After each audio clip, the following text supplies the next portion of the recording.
Welcome to Pro Wrestling History Daily Top 5. I'm your host, the eclectic gentleman, Stephen Watts, and join me as I count down the top 5 moments for this day in pro wrestling history. But before we get started, don't forget to like, share, and subscribe. And without further ado, let's get our wrestling history on. Number 5, 1986. The Fabulous Moolah defeats Velvet McIntyre for the WWF Women's title in Sydney, Australia, winning back the belt she had lost 6 days earlier.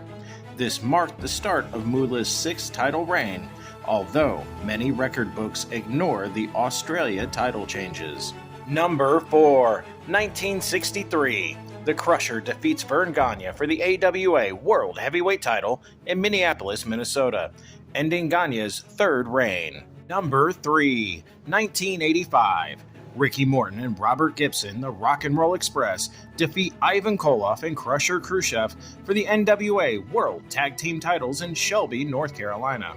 This marks the first NWA World Tag Team title reign for the Rock and Roll Express. Number 2, 1959. Kevin Nash is born. An actor, podcaster, and of course professional wrestler, he is known for his tenures in the WWF, WCW, and TNA.